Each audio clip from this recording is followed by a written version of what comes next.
Hello students, my name is Sushant Shelar, lecturer in Computer Engineering Department, SPM Polytechnic Kumte. Today we are going to see types of projection, our next point in our unit 3, types of projection.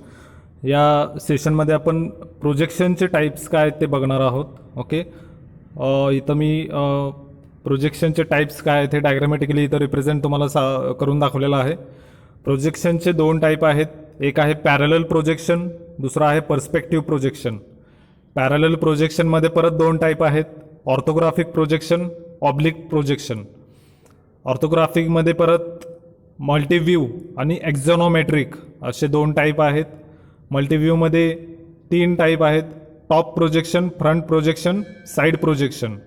एक्झॉनोमेट्रिकमध्ये isometric, dimetric आणि trimetric असे तीन type आहेत. Oblique प्रोजेक्शनमध्ये कॅव्हेलियर आणि cabinet असे दोन प्रोजेक्शनचे type आहेत ऑब्लिकमध्ये. Perspective प्रोजेक्शनमध्ये 1 point, 2 point आणि 3 point असे तीन टाईपचे पर्स्पेक्टिव्ह प्रोजेक्शन आहेत. या सेशनमध्ये आपण पॅरलल प्रोजेक्शन बघणार आहोत, त्याच्यामध्ये ऑर्थोग्राफिक आणि oblique projection, orthographic parallel projection आणि ऑब्लिक पॅरलल प्रोजेक्शन काय आहे हे पाहणार आहोत आपण.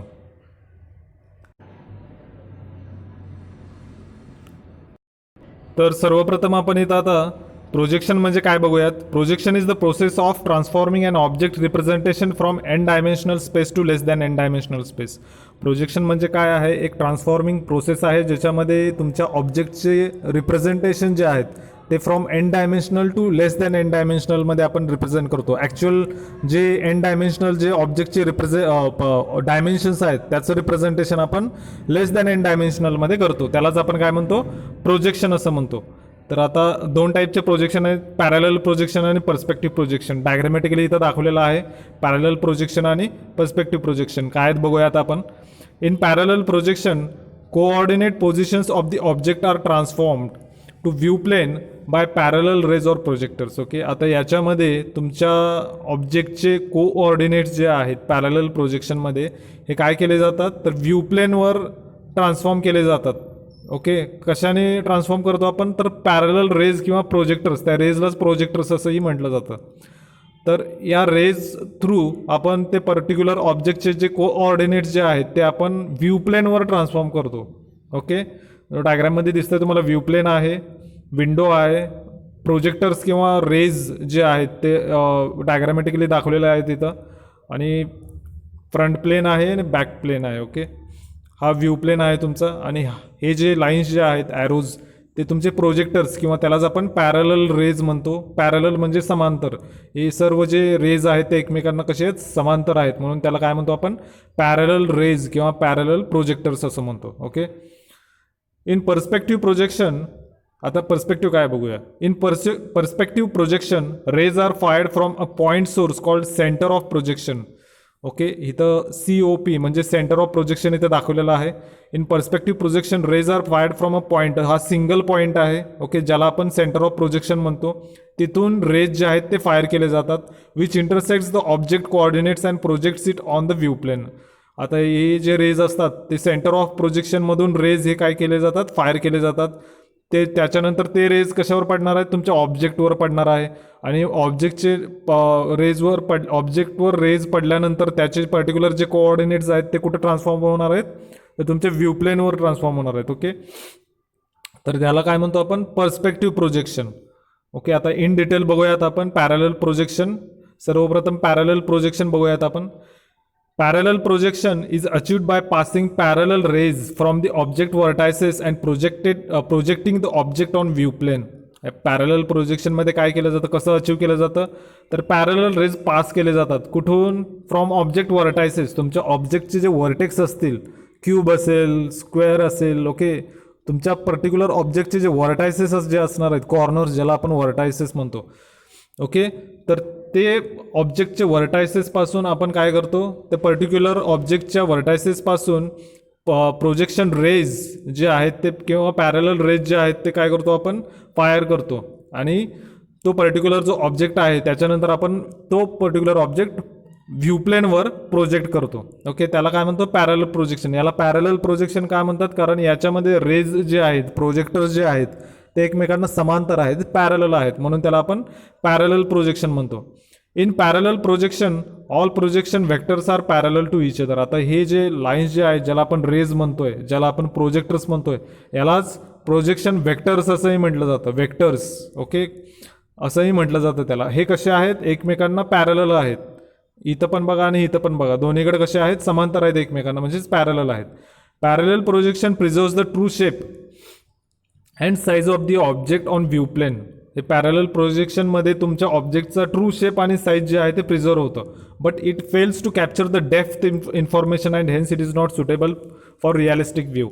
पॅरलल प्रोजेक्शनमध्ये काय होतं, तुमच्या ऑब्जेक्टचा रिअल जो ॲक्च्युअल शेप आणि साईज जो आहे तो तुमच्या ऑब्जेक्टचा व्ह्यू प्लेनवर प्रिझर्व होतो. पण त्याचं प्रॉब्लेम हा आहे की इन डेप्थ इन्फॉर्मेशन आपण कॅप्चर करू शकत नाही थ्रू पॅरलल प्रोजेक्शन. म्हणून पॅरलल प्रोजेक्शन हे रिअलिस्टिक व्ह्यूसाठी सुटेबल नाही आहे.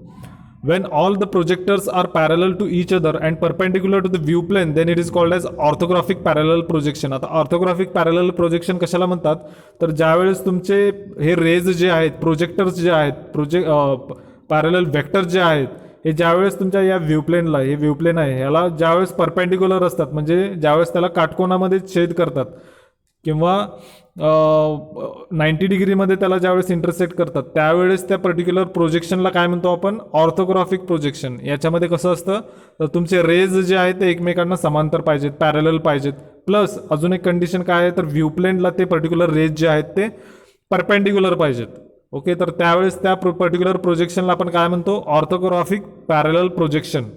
Okay, if projectors are parallel to each other but not perpendicular to the view plane, then it is called as oblique parallel projection. आता या diagram मध्ये बघा, ज्यावेळेस raise जे आहेत तुमचे हे पॅरलल आहेत एकमेकांना, पण तुमच्या व्ह्यू प्लेनला ते रेज परपेंडिक्युलर नाही आहेत. ओके, हा 90 डिग्री नाही आहे, म्हणून हा परपेंडिक्युलर नाही आहे. त्यावेळेस त्या प्रोजेक्शनला आपण काय म्हणतो, ऑब्लिक पॅरलल प्रोजेक्शन. ज्यावेळेस तुमचे प्रोजेक्टर जे आहेत ते पॅरलल आहेत, पण व्ह्यू प्लेनला ते काय नाही आहेत, परपेंडिक्युलर नाही आहेत, त्यावेळेस त्या पर्टिक्युलर प्रोजेक्शनला काय म्हणतो आपण, ऑब्लिक पॅरलल प्रोजेक्शन. आता इन डिटेल आपण ऑर्थोग्राफिक आणि ऑब्लिक पॅरलल प्रोजेक्शन काय बघूया. सर्वप्रथम ऑर्थोग्राफिक पॅरलल प्रोजेक्शन बघूयात. In multi level parallel projection the plane of projection is parallel to the surface of the object. आता मी तुम्हाला ऑर्थोग्राफिकमध्ये मगाशी म्हणलं होतं मल्टी लेवल पॅरलल प्रोजेक्शन आहे याच्यामध्ये. तर हे मल्टी लेवल पॅरलल प्रोजेक्शन काय असतं, तर in multi level parallel projection the plane of the projection is parallel to the surface of the object. आता हे जे हा प्लेन आहे, ओके, हा पण प्लेन आहे, ओके, आणि हा प्लेन आहे. ओके, तर हे तीन प्लेन जे आहेत हे कसे आहेत, तर तुमच्या ऑब्जेक्टच्या सरफेसला पॅरलल आहेत. हा मिडल जो आहे हा तुमचा ऑब्जेक्ट आहे. ओके, तर हा जो सरफेस आहे या ऑब्जेक्टचा, याला पॅरलल हा प्लेन आहे. हा वरचा जो ऑब्जेक्टचा सरफेस आहे त्याला पॅरलल हा वरचा प्लेन आहे. आणि हा साईडचा जो सरफेस आहे त्याला पॅरलल हा तुमचा हा प्लेन आहे. ओके, तर हेच सांगितलेलं आहे की मल्टी लेवल पॅरलल प्रोजेक्शनमध्ये प्लेन ऑफ प्रोजेक्शन जे असतात ते तुमच्या ऑब्जेक्टच्या सरफेसला कसे असतात, पॅरलल असतात. Okay, and we get only one surface projected on the view plane. आणि हा पर्टिक्युलर हाच सरफेस फक्त ह्या प्लेनवर आहे. ओके, या प्लेनवर एकच सरफेस, इकडचा साईडचा सरफेस आलेला आहे. हा वरचा सरफेस जो आहे तो या प्लेनवर एकच सरफेस आलेला आहे, हा इकडं नाही आहे. म्हणजेच प्रत्येक प्लेनवर फक्त एकच सरफेस कव्हर होतो. Okay, the front view is called as elevation. आता हा फ्रंट व्ह्यू आहे, याला काय म्हणतो आपण, एलिव्हेशन म्हणतो. आणि top view is called as plan, आणि याला काय म्हणतो, प्लॅन म्हणतो. ओके, हा तुमचा फ्रंट व्ह्यू झाला, हा टॉप व्ह्यू झाला, आणि हा साईड व्ह्यू झाला. यालाच काय म्हणतात, ऑर्थोग्राफिक पॅरलल प्रोजेक्शन किंवा मल्टी लेवल पॅरलल प्रोजेक्शन असं म्हणतात. ज्याच्यामध्ये तुमच्या ऑब्जेक्टचे सरफेस जे आहेत ते तुमच्या व्ह्यू प्लेनला पॅरलल असतात, आणि प्रत्येक प्लेनला, व्ह्यू प्लेनवर फक्त एकच, जास्तीत जास्त फक्त एकच तुमच्या ऑब्जेक्टचा सरफेस कव्हर होतो. ओके, तर याच्यामध्ये फ्रंट व्ह्यू आहे, टॉप व्ह्यू आहे, आणि साईड व्ह्यू आहे. टॉप व्ह्यूला आपण प्लॅन म्हणतो, फ्रंट व्ह्यूला आपण काय म्हणतो, एलिव्हेशन म्हणतो. तर हे होतं ऑर्थोग्राफिक पॅरलल प्रोजेक्शन. आता बघूयात पुढचं, axonometric parallel projection. Okay, axonometric parallel प्रोजेक्शनमध्ये परत आयसोमेट्रिक प्रोजेक्शन, डायमेट्रिक प्रोजेक्शन आणि ट्रायमेट्रिक प्रोजेक्शन असे तीन टाईप आहेत. In axonometric parallel projection does not preserve true size and shape of the object. Axonometric parallel projection जे तुमच्या ऑब्जेक्टचं ॲक्च्युअल ट्रू साईज जे आहे आणि शेप जे आहे ते प्रिझर्व नाही करत. The ratio of the projected length to the original length is called as foreshortening factor. आता याच्यामध्ये तुमच्या projected length to original length, जे कारण ॲक्च्युअल लेंथ नाही आहे तुमच्या ऑब्जेक्टची, प्रिझर्व होऊ शकत नाही आहे. ओके, मग ती जी लेंथ आहे जी ओरिजिनल नाही आहे तिला आपण काय म्हणतो, प्रोजेक्टेड लेंथ. ओके, आता याचा जो रेशिओ आहे कशाचा, प्रोजेक्टेड लेंथ टू ओरिजिनल लेंथचा जो रेशिओ आहे त्याला आपण कोणता फॅक्टर म्हणतो, फोर शॉर्टनिंग फॅक्टर असं म्हणतो. आता डायग्रॅममध्ये बघा, याच्यामध्ये तुम्हाला पहिला जो क्यूब आहे, हा जो व्ह्यू आहे तो आयसोमेट्रिक व्ह्यू आहे, हा जो व्ह्यू आहे तो डायमेट्रिक व्ह्यू आहे, आणि हा जो आहे तो ट्रायमेट्रिक प्रोजेक्शन व्ह्यू आहे. याच्यामध्ये आता स्मॉल ए आणि स्मॉल बी जे आहेत ते काय आहेत, अँगल आहेत. ओके, आणि capital A B C D जे आहेत ते तुमच्या क्यूबच्या साईड आहेत. तर आयसोमेट्रिक प्रोजेक्शनमध्ये काय असतं, A equal to B equal to 30. तुमचा हा जो अँगल आहे क्यूबचा पर्टिक्युलर डायग्राममध्ये जो दाखवलेला आहे तो जो अँगल आहे तो 30 डिग्री असतो आयसोमेट्रिक व्ह्यूमध्ये. ओके, तुमच्या ऑब्जेक्टचा अँगल बेसलाईनसोबत जो अँगल आहे तो 30 डिग्री असतो. आणि A B, A C, A D या ज्या लाईन असतात या कशा असतात, इक्वल असतात. ओके, अशा व्ह्यूला आपण काय म्हणतो, आयसोमेट्रिक व्ह्यू म्हणतो. डायमेट्रिक व्ह्यूमध्ये काय असतं, ए इक्वल टू बी, हे दोन्ही अँगल सेम असतात but not 30 degree. Okay, A small A equal to small B हा अँगल जो असतो पर्टिक्युलर तो सेम असतो. ओके, आणि ए बी आणि ए सी, हे ए बी आणि ए सी हे दोन साईड जे आहेत ते सेम असतात, पण त्याची हाईट जी आहे ए डी ही इक्वल नसते. ओके, तर साईडच्या लेंथसोबत ही हाईट जी आहे क्यूबची पर्टिक्युलर ती इक्वल नसते. त्याला आपण कोणत्या टाईपचा व्ह्यू म्हणतो, डायमेट्रिक व्ह्यू किंवा डायमेट्रिक प्रोजेक्शन म्हणतो, ज्याच्यामध्ये तुमचा अँगल सेम असतो, दोन साईड सेम असतात पण तुमची हाईट जी असते ती सेम नसते. ट्रायमेट्रिक व्ह्यूमध्ये काय असतं, तर कोणताच अँगल सेम नसतो आणि कोणते साईडही सेम नसतात. ओके, आता हे बघा तुम्ही व्ह्यूमध्ये बघा, ए सी वेगळा आहे, त्याची लेंथ वेगळी दिसते तुम्हाला, ए बीची लेंथ वेगळी आहे, ए डीची लेंथ वेगळी आहे. ओके, अशा व्ह्यूला आपण काय म्हणतो, ट्रायमेट्रिक व्ह्यू किंवा ट्रायमेट्रिक प्रोजेक्शन असं म्हणतो. ओके, तर हे होतं तुमचं ॲक्झॉनोमेट्रिक पॅरलल प्रोजेक्शन. ओके, तर हे ऑर्थोग्राफिक पॅरलल प्रोजेक्शन झालं. ओके, त्याच्यामध्ये मल्टी लेवल पॅरलल प्रोजेक्शनमध्ये आपण बघितलेलं आहे फ्रंट व्ह्यू, टॉप व्ह्यू आणि साईड व्ह्यू, आणि त्याच्यानंतर त्याच्यामध्येच ॲक्झॉनोमेट्रिक पॅरलल प्रोजेक्शन बघितलेलं आहे, ज्याच्यामध्ये आयसोमेट्रिक प्रोजेक्शन, डायमेट्रिक प्रोजेक्शन आणि ट्रायमेट्रिक प्रोजेक्शन असे 3 टाईपचे प्रोजेक्शन आहेत. आता पुढचा टाईप बघूया आपण, ऑब्लिक पॅरलल प्रोजेक्शन. ओके, आता हे ऑब्लिक पॅरलल प्रोजेक्शनमध्ये मगाशी सांगितल्याप्रमाणे ऑब्लिक पॅरलल प्रोजेक्शन कधी म्हणतो आपण, ज्यावेळेस तुमचे प्रोजेक्टर्स जे रेज आहेत किंवा वेक्टर जे आहेत ते पॅरलल टू इच अदर आहेत, एकमेकांना समांतर आहेत, पॅरलल आहेत, पण व्ह्यू प्लेनशी त्यांचा अँगल जो आहे तो परपेंडिक्युलर नाही आहे, 90 डिग्री नाही आहे, त्यावेळेस त्याला आपण काय म्हणतो, ऑब्लिक पॅरलल प्रोजेक्शन. तर या ऑब्लिक पॅरलल प्रोजेक्शनचे परत 2 टाईप आहेत, कॅव्हेलियर प्रोजेक्शन आणि कॅबिनेट प्रोजेक्शन. आता एक कॅव्हेलियर प्रोजेक्शन आणि कॅबिनेट प्रोजेक्शन काय आहेत बघूयात आपण. कॅव्हेलियर प्रोजेक्शन सर्वप्रथम बघूयात, डायग्राममध्ये बघा, याच्यामध्ये तुमचा अल्फा जो आहे, अल्फा म्हणजे angle between projectors and view plane, हा पर्टिक्युलर जो अँगल आहे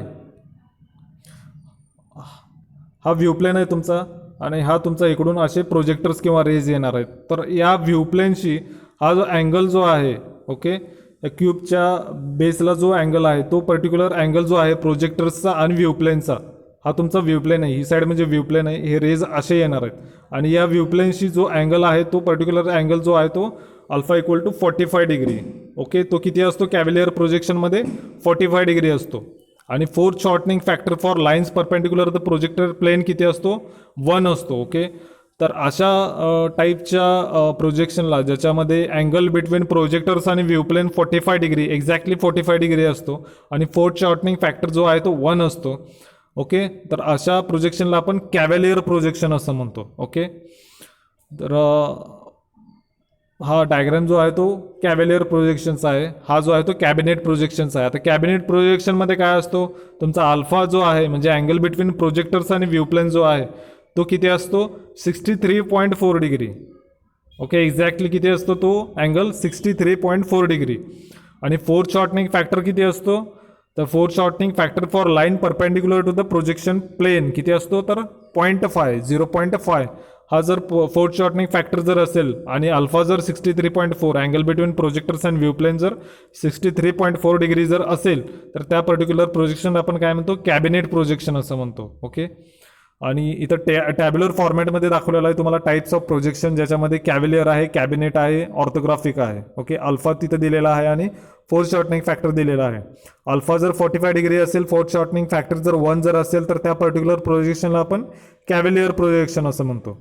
अल्फा जर 63.4 जर डिग्री जर असेल आणि फोर्थ शॉर्टनिंग फॅक्टर जर 0.5 जर असेल, तर त्या पर्टिक्युलर प्रोजेक्शनला आपण कॅबिनेट प्रोजेक्शन असं म्हणतो. आणि ऑर्थोग्राफिकमध्ये कसं असतं, अल्फा 90 डिग्री आणि फोर्थ शॉर्टनिंग फॅक्टर किती असतो, 0 असतो. Okay, for orthographic. तर हे होतं तुमचं ऑब्लिक पॅरलल प्रोजेक्शन. ओके, तर असे पॅरलल प्रोजेक्शनचे 2 टाईप आपण इथं बघितलेले आहेत, ऑर्थोग्राफिक आणि ऑर्थोग्राफिक पॅरलल प्रोजेक्शन आणि ऑब्लिक पॅरलल प्रोजेक्शन. ऑर्थोग्राफिकमध्ये परत मल्टीलेवल पॅरलल प्रोजेक्शनमध्ये आपण top view, front view, side view बघितलेले आहेत. परत ऑर्थोग्राफिक पॅरलल प्रोजेक्शनमध्येच दुसरा टाईप आहे axonometric parallel projection. Axonometric parallel प्रोजेक्शनमध्ये परत 3 टाईप आपण बघितले, आयसोमेट्रिक प्रोजेक्शन, डायमेट्रिक प्रोजेक्शन आणि ट्रायमेट्रिक प्रोजेक्शन. ओके, परत आपण ऑब्लिक पॅरलल प्रोजेक्शन बघितले. पॅरलल प्रोजेक्शनचे 2 type, orthographic parallel projection, oblique parallel projection. परत ऑब्लिक पॅरलल प्रोजेक्शनमध्ये 2 टाईप आहेत, कॅव्हिलियर प्रोजेक्शन आणि कॅबिनेट प्रोजेक्शन. ओके, कॅव्हिलियरमध्ये अल्फा जो आहे तो 45 डिग्री आणि फोर्थ शॉर्टनिंग फॅक्टर 1. कॅबिनेटमध्ये अल्फा 63.4 आणि फोर्थ शॉर्टनिंग फॅक्टर 0.5. ओके, तर या सेशनला आपण इथं पॅरलल प्रोजेक्शन हा कंप्लीट बघितलेला आहे. नेक्स्ट सेशनला आपण पर्स्पेक्टिव्ह प्रोजेक्शन बघणार आहोत. Okay, thank you.